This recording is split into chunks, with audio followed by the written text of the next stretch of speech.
사도신경으로 우리의 신앙을 하나님께 고백하겠습니다. 나는 전능하신 아버지 하나님 천지의 창조주를 믿습니다. 나는 그의 유일하신 아들 우리 주 예수 그리스도를 믿습니다. 그는 성령으로 잉태되어 동정녀 마리아에게서 나시고 본디오 빌라도에게 고난을 받아 십자가에 못 박혀 죽으시고 장사된 지 사흘 만에 죽은 자 가운데서 다시 살아나셨으며 하늘에 오르시어 전능하신 아버지 하나님 우편에 앉아 계시다가 거기로부터 살아있는 자와 죽은 자를 심판하러 오십니다. 나는 성령을 믿으며 거룩한 공교회와 성도의 교제와 죄를 용서받는 것과 몸의 부활과 영생을 믿습니다. 아멘. 찬송가 105장입니다. 찬송가 105장.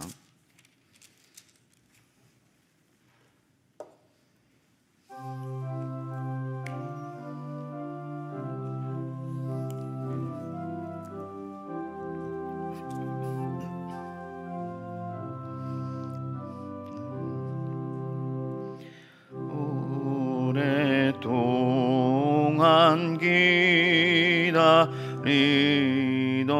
주님과 님하셔서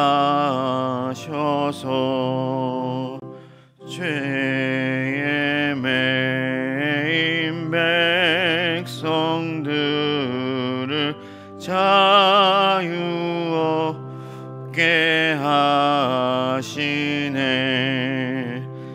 주는 우리 소망이요 힘과 위로 되시니 오래 기다리던 백성 많은 복을 받겠네. 모든 백성 구하려고 이름으로 오시니 영원토록 우리를 친히 다스리시네. 죄로 상한 우리 마음은 은혜로서 고치고 주의 빛난 보좌 앞에 이르도록 하소서. 아멘.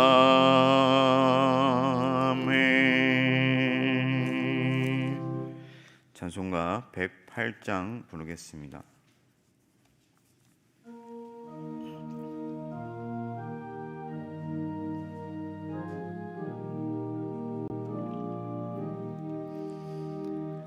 그 어린 주 예수 누울 자리 없어 그 귀하신 몸이 구유에 있네. 저 하늘 별들이 반짝이는데 그 어린 주 예수 골 위에 자네. 저 육축 소리에 아기 잠깨나 그 순하신 예수 우시지 않네. 그 귀한 예수를 나 사랑하니 새날이 밝도록 함께 하소서. 주 예수 내 곁에 가까이 계셔 그 한없는 사랑 늘 베푸시고 온 세상 악기를 다 품어주사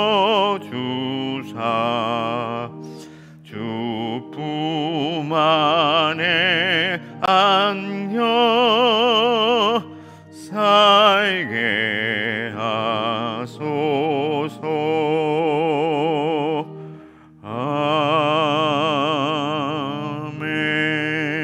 아멘. 기도하겠습니다. 하나님, 지난 밤도 저희들을 지켜주시고 또 이렇게 새 하루를 시작하게 해주시니 감사합니다. 온전히 하루를 하나님께 맡겨드리오니 우리와 함께하여 주시고 우리의 길을 인도하여 주시며 우리의 어려움을 이기게 하여 주옵시고 모든 대적으로부터 지켜 보호하여 주시옵소서. 하나님, 성탄의 기쁨이 넘쳐야 할 이 시간 가운데도 여전히 코로나로 인하여 너무나 많은 사람들이 고통받고 있습니다. 주님, 성탄의 기쁜 소식이 아프고 힘든 모든 이들에게 위로가 되게 하여 주옵시고 하나님의 그 구원의 소식으로 인하여 감사하며 하나님을 예배하는 우리 모두가 될 수 있도록 주님 은혜 내려 주옵소서. 이 아침에도 하나님이 주실 그 말씀을 기대하며 우리의 길을 열고 하나님 앞에 나아갈 때 말씀으로 힘주시고 위로주시고 은혜 얻게 하여 주셔서 하나님의 뜻 가운데 걸어가는 저희들이 되게 하여 주옵소서. 우리 모든 서울시민교회 성도들 어디에 있든지 주의 뜻 가운데 밝은 빛 가운데 걸어가게 하여 주시고 하늘로부터 넘치는 은혜를 얻게 하여 주옵소서. 감사하고 예수 그리스도 이름으로 기도합니다. 아멘.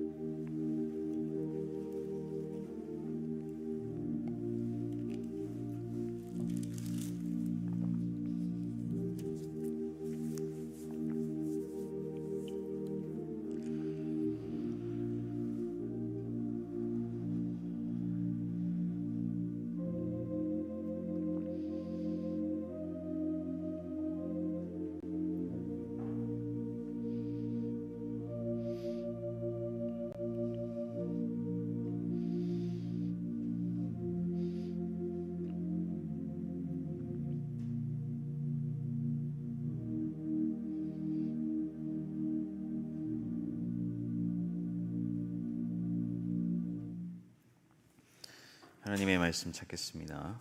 하나님의 말씀 누가복음 1장 67절에서 79절까지 말씀입니다. 누가복음 1장 67절에서 79절까지 말씀입니다. 제가 가진 신약 성경 88면 누가복음 1장 67절에서 79절까지 말씀. 저와 여러분이 한 절씩 교독하겠습니다.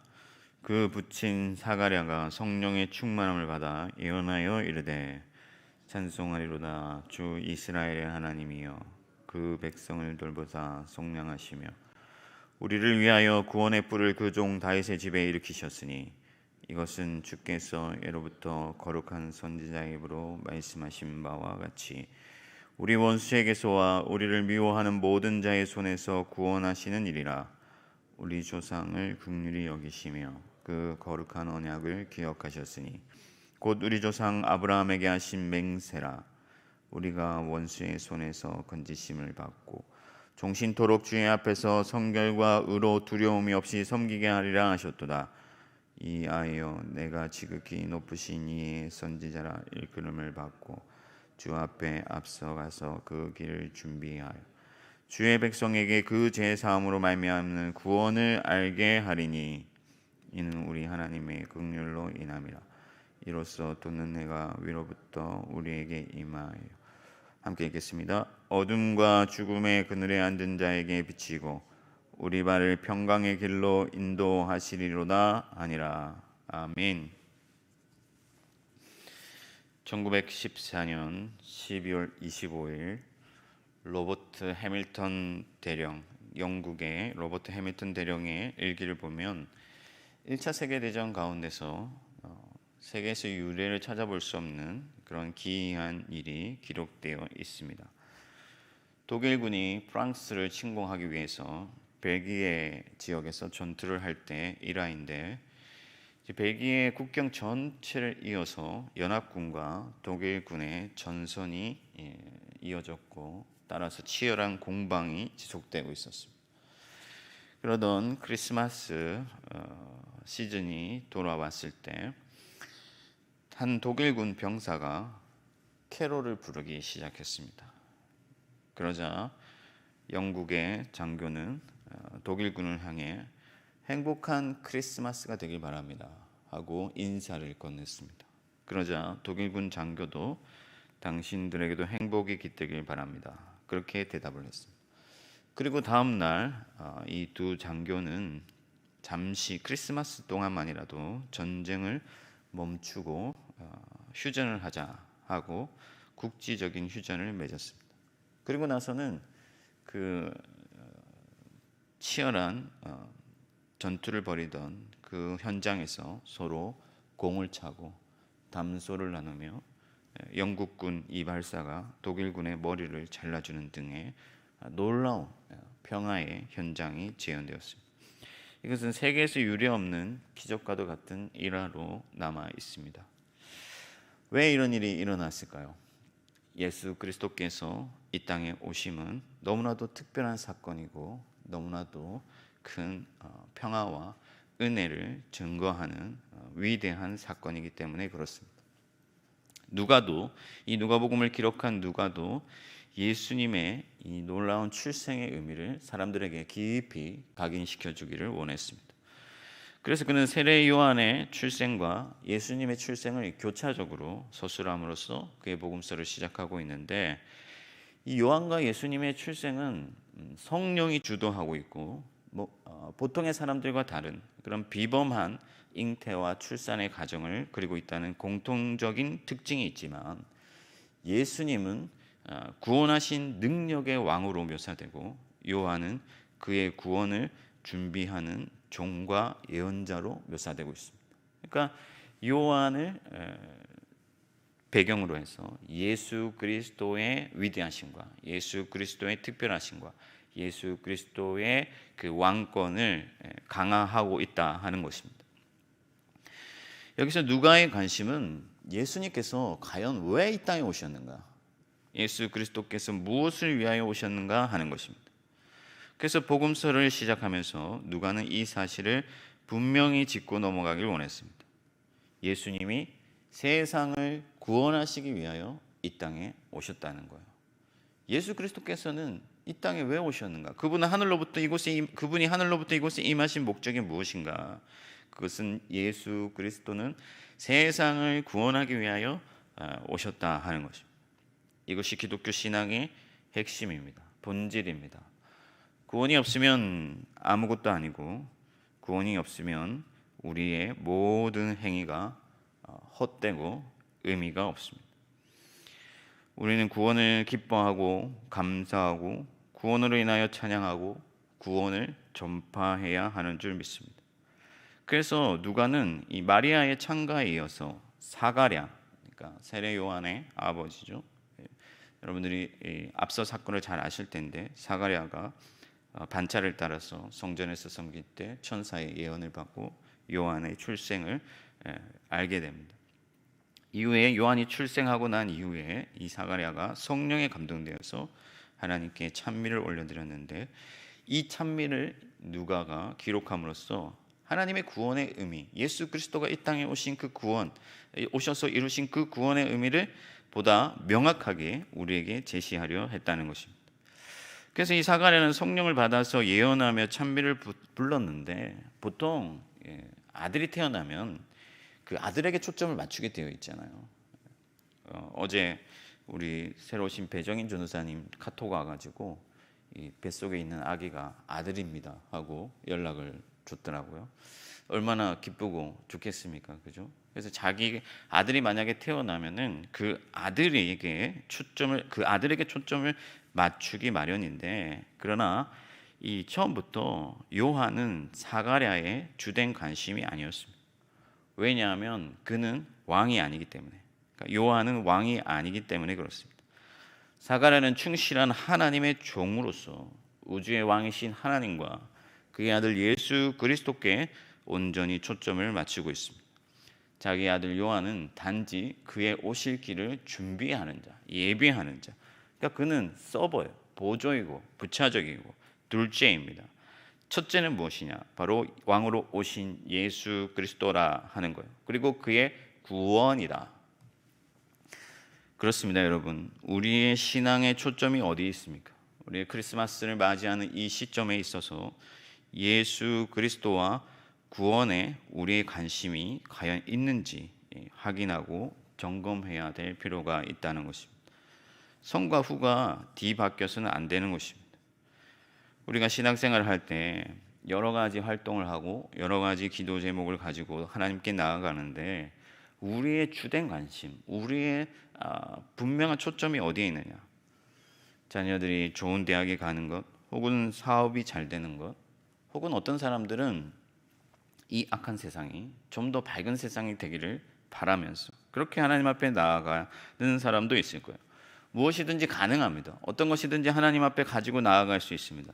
그러나 우리의 신앙의 뿌리가, 우리의 신앙의 본질이, 우리 신앙의 초점이 구원에서 벗어나 있다면, 구원과 멀어져 있다면, 구원과 떠나 있다면, 구원으로부터 떠나 있다면 그것은 무의미한 일이 되고 만다 하는 것입니다. 우리의 신앙의 모든 관심과 우리 전 인격적인 어떤 신앙 활동의 초점이 구원에 있어야 될 줄 믿습니다. 그렇다면 사가랴가 말하는 그 구원이란 무엇이냐? 과연 어떤 것이 구원이냐 하는 거예요. 많은 사람들이 구원을 말하고 구원을 받았다고 얘기하고 구원에 대해서 얘기를 하면서도 사실상 구원이 무엇인지 잘 모르고 살아가는 사람들이 많습니다. 이 위대한 사건, 예수 그리스도께서 이 땅에 오심으로 말미암아 이루신 그 구원에 대하여 잘 알지 못하고 신앙생활하는 그런 안타까운 일들이 많다 하는 것입니다. 그럼 구원이란 무엇이냐? 첫째는 사망에서 건진받은 것입니다. 구원에는, 이 구원이라는 단어에는 구출이라는 의미도 포함되어 있어요. 구출되다. 그러니까 난파선, 배가 이 난파돼. 여러분 타이타닉이라는 그 영화 보셨죠? 영화 보시면 정말 리얼하지 않습니까?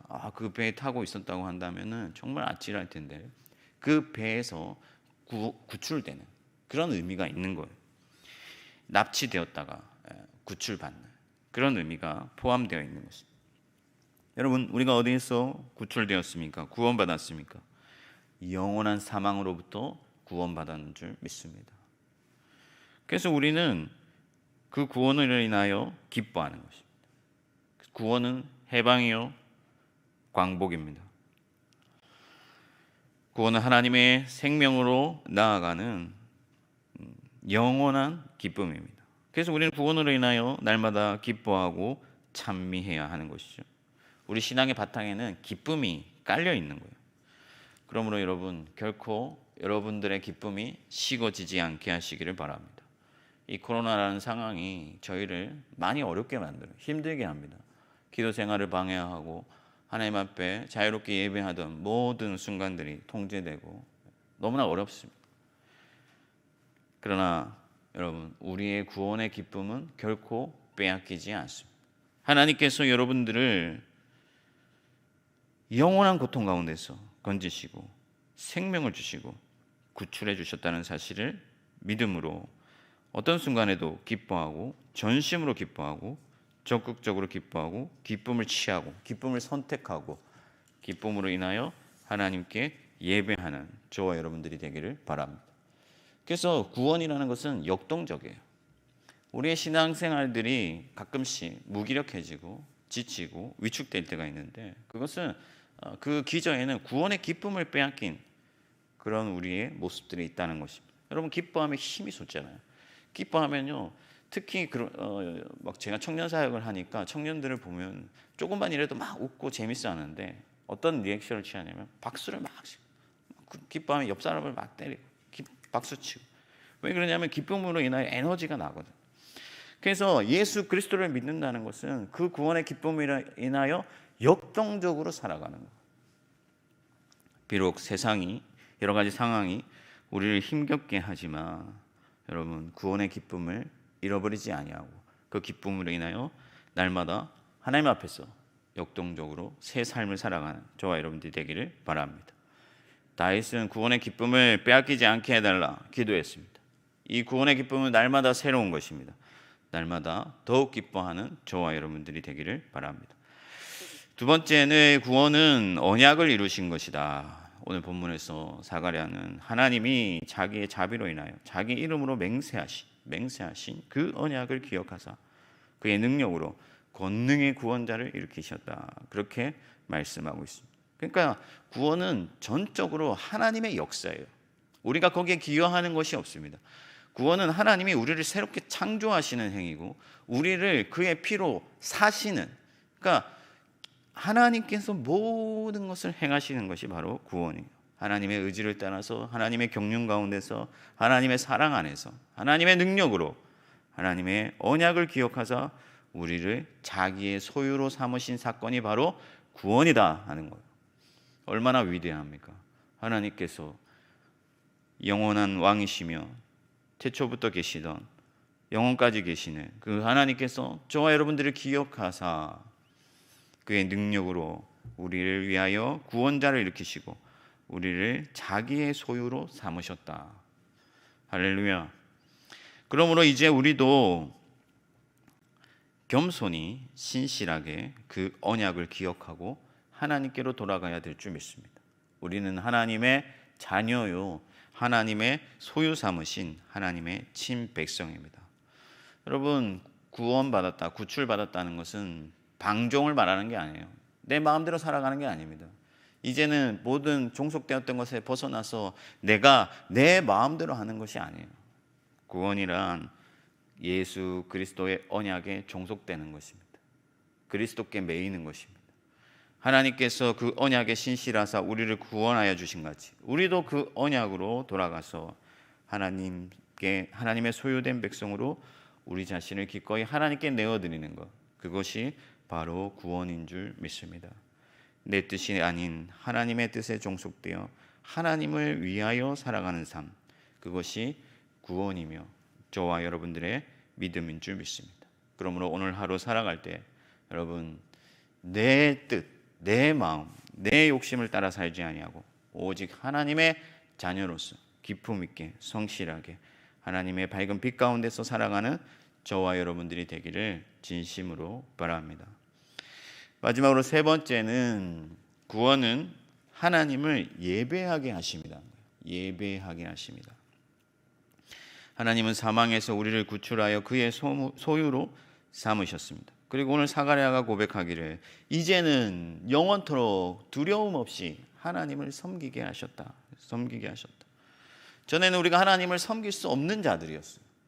하나님을 섬기기에는 너무나도 죄가 많고 흠이 많아서 하나님 앞에 감히 나아갈 수 없는 자들이었어요. 사가랴가 그 사실을 너무나 잘 알고 있습니다. 왜 그렇습니까? 사가랴는 이 반차를 따라서 성전에 가서 그 성전을 섬기는데 두려워요. 크고 강하시고 무서운 하나님 때문에 두려움으로 나아가는 거예요. 여러분도 잘 아시다시피 이스라엘 백성들이 그 언약궤 앞으로 나아갈 때는 1년에 한 번 대속죄일에 대제사장만이 그 휘장을 지나 지성소로 들어갈 수가 있는데, 그 대제사장마저 이 발에 끈을 묶고 들어가지 않습니까? 흠이 있거나 잘못이 있을 때는 죽임을 당할 수밖에 없거든요. 그래서 발에 끈을 묶고 종을 달고 그렇게 들어가서 종소리가 딸랑딸랑 나면은 이제 안에서 제반 어떤 업무를 보고 있는 것이고, 그렇지 아니하고 조용하면은 그가 하나님께 징계를 받아서 죽임을 당합니다. 이 사가랴가 그러한 하나님을 너무 잘 알고 있기 때문에 하나님이 두려워요. 그러나 이제는 우리를 위하여 한 구원자를 일으키시고 구원의 뿔을 주셔서 우리가 그 구원의 뿔을 잡게 하여 주시고, 그래서 이제는 우리가 두려움 없이, 아무 두려움 없이 기꺼이 하나님을 섬기게 하셨다, 하나님을 예배하게 하셨다, 그렇게 말하고 있습니다. 우리의 죄를 씻으시고 우리를 의롭게 하시고 하나님의 의의 백성이 되어서 온전히 하나님을 섬기는 자로, 하나님을 높이는 자로 살게 하셨다. 다르게 말하면 우리를 예배자로 부르셨다는 거예요. 하나님을 예배하는 예배자로 부르심이 바로 구원이다 하는 거죠. 여러분, 우리가 주일에 모여서 드리는 이 예배를 너무나 당연히 여기던 이 예배를 할 수 없게 되었습니다. 물론 온라인으로 예배하고 있지만 여러 가지 제약이 많아 아쉽고 안타까운 마음입니다. 그러나 여러분, 성탄의 예배 혹은 주일에 모여서 드리는 그 예배만이 예배는 아닙니다. 물론 이 공예배라는 것은 우리가 영원토록 지속하게 될 그 천상의 예배의 그림자이기 때문에 우리의 마땅한 의무요, 우리가 마땅히 행해야 할 일이지만, 그러나 보다 본질적으로 하나님이 원하시는 예배, 하나님을 섬기는 것은 우리의 일생 가운데서, 우리의 삶 가운데서, 우리의 인격 가운데서 이루어지는 예배다 하는 거예요. 하나님의 밝은 빛 가운데 걸어가면서 의의 제사로, 우리 자신을 거룩한 산 제사로 하나님께 드리는 것이 보다 더욱 진정한 예배다 하는 것입니다. 그래서 진리와 영으로 예배하는 자를 하나님이 찾으신다, 그렇게 말씀하고 있습니다.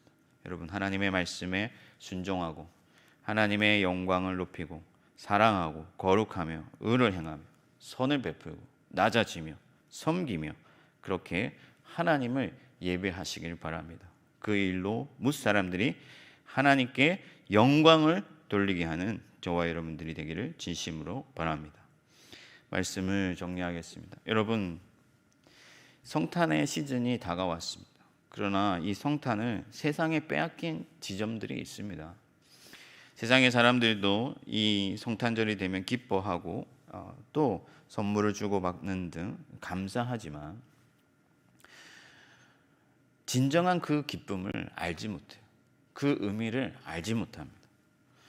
제가 대학 부사역을 오래 했기 때문에 여러 통계들을 보면요, 성탄절이 되면, 성탄 이브가 되면은 대학가의 모텔에 그 빈방이 없다고 해요.